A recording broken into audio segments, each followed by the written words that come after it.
محترم ناظرین سامعین، اگر آپ کو یہ ویڈیو اچھی لگی ہے ہمارے چینل کو ضرور سبسکرائب کر لیں، بیل کے آئیکن کو دبا دیں تاکہ آنے والی ویڈیو کا نوٹیفیکیشن آپ کو ملتا رہے۔ اگر آپ اس ناول کو فل ڈیٹیل کے ساتھ پڑھنا چاہتے ہیں تو اس کا لنک ڈسکرپشن میں ایڈ کر دیا گیا ہے۔ شکریہ۔ مہرین نے نظریں چرا کر فہد کا ہاتھ تھام لیا۔ فہد: مہرین باجی، مجھے اس رات والی حرکت کے لیے معاف کر دیجیے۔ مہرین نے فہد کی طرف دیکھا اور اس کے چہرے پہ محبت سے ہاتھ پھیر کر مسکرا دیا۔ مہرین: تم ٹھیک ہو جاؤ فہد، مجھے اور کچھ نہیں چاہیے۔ اور تم کس بات کی معافی مانگ رہے ہو؟ جتنا تم اس بات کی ذمہ دار ہو اتنا ہی میں ذمہ دار ہوں۔ فہد نے سر جھکا کر مہرین کے ہاتھوں کو بوسہ دیا اور رونے لگا۔ فہد: نہیں مہرین باجی، میں آپ کا مجرم ہوں۔ فہد معافی مانگتا ہوا اس شدت سے رونے لگا کہ مہرین کے لیے سنبھالنا مشکل ہو گیا۔ مہرین نے بڑی مشکل سے فہد کو چپ کروایا اور اسے اپنے سینے سے لگا کر نہ جانے کتنی دیر بیٹھی رہی۔ فہد اپنی بہن کے سینے سے ایسے چمٹا رو رہا تھا جیسے چند سال کا بچہ اپنی ماں کے سینے لگ کر روتا ہے۔ کچھ دیر اس جذباتی لمحات سے مہرین کافی گھبرا گئی، کیونکہ اس کو اندازہ ہو گیا تھا کہ فہد اس حرکت کی وجہ سے ضرورت سے زیادہ ہی شرمندہ ہے اور اس کو سمجھ نہیں آ رہی فہد کو کیسے نارمل کرے۔ مہرین: فہد بس کر جاؤ، کچھ نہیں ہوا، تم میرے بھائی ہو اور ہمیشہ رہو گے، اور یہ جو ہمارے درمیان ہوا اس سے کچھ فرق نہیں پڑتا۔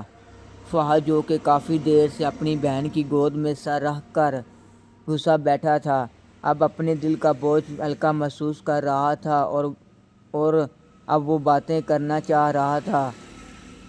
فہد باجی، میں نہ جانے کیسے بہہ گیا اور یہ بھی بھول گیا کہ آپ میری بڑی بہن ہو۔ مہرین: ہاں تو کیا ہو گیا، اب میں تمہاری بہن نہیں رہی کیا؟ اب بھی میں تمہاری ہی وہی مہرین اور فہد ہی ہوں۔ فہد خاموش مہرین کے آگے سر جھکائے اپنی بہن کے ہاتھوں کو بڑی حقیقت سے تھامے بیٹھا تھا۔ مہرین نے فہد کے چہرے کو اپنے ہاتھوں میں لے کر تھام سے چوما۔ مہرین: میں تمہیں ماتھے سے چوموں، گالوں سے چوموں یا گالوں کے درمیان سے چوموں، تم میرے بھائی ہی رہو گے۔ فہد نے ذرا حیرانگی سے مہرین کی طرف دیکھا، لیکن اس کی بات سے اس کو ذرا سکون ملا کہ وہ ہمیشہ بہن بھائی ہی رہیں گے۔ اس کے بعد مہرین نے اپنی کہی بات کو عملی جامہ پہنایا اور فہد کے ماتھے کو چوما اور پھر دائیں گال کو اور اس کے بعد بائیں گال کو چوما اور ایک لمحے کا وقفہ دے کر اپنا منہ فہد کی طرف بڑھاتے ہوئے فہد نے جھجک کر اپنا چہرہ پرے کرنا چاہا، لیکن مہرین نے اپنے ہاتھوں کی گرفت سے فہد کو پیچھے نہ ہونے دیا اور آہستگی سے فہد کو بوسہ لے لیا۔ مہرین: لو اب کیا ہوا، ابھی بھی تم میرے بھائی ہی ہو، میں تمہاری جہاں سے چاہوں چوموں، کسی کو کیا تکلیف؟ مہرین: فہد اور مہرین باجی وہ مہرین: لیکن کچھ نہیں ہوتا فہد، میں مانتی ہوں کہ ہم ایک حد سے بھی آگے نکل گئے ہیں، لیکن اس کا مطلب یہ نہیں کہ ہم ساری زندگی صدمے میں رو رو کر مر جائیں۔ زندگی بہت لمبی ہے فہد، اس کو ان چھوٹی چھوٹی چیزوں کی وجہ سے برباد نہیں کر سکتے ہم۔ فہد: چھوٹی چیز؟ یہ چھوٹی بات تھی آپ میرے سامنے بنا شرٹ کے؟ اور فہد دوسری بات کہہ کر چپ کر گیا۔ وہ مہرین کے آگے نہ جانے کیوں بے بس تھا، مگر مہرین کو ہی یہ سب سنبھالنا تھا۔ مہرین نے شرمندہ ہو کر ایک لمحے کے لیے سر جھکا لیا، لیکن اگلے ہی لمحے فہد کو جواب دیا۔ مہرین: ہاں یہ چھوٹی ہی بات تھی۔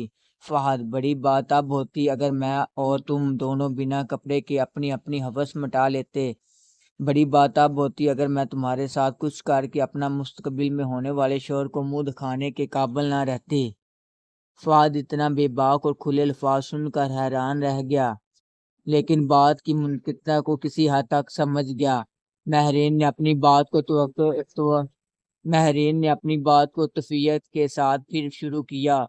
مہرین: فہد، میرے بھائی کیوں اتنا سوچتے ہو، میں تمہارے بنا ادھوری ہوں، تم ہی میری ماں ہو، تم ہی میرے بہن ہو، تم ہی میرے باپ ہو اور تم ہی میرے بھائی ہو۔ فہد: تم میرے دوست بھی ہو اور تم میرے ہی زندگی کا سہارا ہو، میں کیسے تمہیں اس شرمندگی کے احساس کو ختم کرواؤں؟ فہد: مہرین باجی شرمندگی سے تو ڈوبا ڈوبا مر رہا ہوں، کیا آپ کو شرمندگی کا احساس نہیں ہو رہا؟ مہرین: نہیں، مجھے کسی قسم کی کوئی شرمندگی نہیں بھائی، شرمندہ تو میں تب ہوتی اگر کسی غیر مرد کے ساتھ یہ سب کرتی، اور اگر کسی غیر مرد سے یہ سب کرتی تو اس کے لیے تم لوگوں کو دھوکہ دے کر گھر سے نکلتی اور اپنی ہوس اور خواہش کو پورا کرتی اور غیر مردوں سے اپنے کپڑے۔ مہرین بولتے بولتے فہد سے نظریں چرا چکی تھی، کیونکہ فہد سمجھ ہی نہیں رہا تھا کہ اس بات کو ایک حادثہ سمجھ کر بھول جانا ہی بہتر ہے، اور اسی بات کو سمجھانے کے لیے مہرین اتنی کھلی باتیں کر رہی تھی۔ مہرین: فہد، میں شرمندہ نہیں ہوں، جو بھی ہم سے ہوا ہم اس وقت ہوش میں نہیں تھے، اور بھلا تمہیں ڈر ہے کیا یہ بات کسی کو پتہ چل جائے گی؟ کیا بدنامی ہوگی؟ جو ہونا تھا وہ ہو گیا، بس اب نارمل ہو جاؤ۔ فہد کا چہرہ مہرین کے ہاتھوں میں تھا اور مہرین التجا کے لہجے میں اپنے بھائی سے بھیک مانگ رہی تھی۔ فہد اتنا بھی سنگ دل نہیں تھا، وہ اپنی بہن کی بات کو سمجھ گیا اور نیم آنکھوں سے دیکھ کر اسے گلے لگا لیا۔ محترم ناظرین سامعین، اگر آپ کو ناول اچھا لگا ہے تو ہمارے چینل کو ضرور سبسکرائب کر لیں اور بیل کے آئیکن کو دبا دیں تاکہ آنے والی ویڈیو کا نوٹیفیکیشن آپ کو ملتا رہے۔ اگر آپ اس ناول کو فل ڈیٹیل کے ساتھ پڑھنا چاہتے ہیں تو اس کا لنک ڈسکرپشن میں ایڈ کر دیا گیا ہے۔ شکریہ۔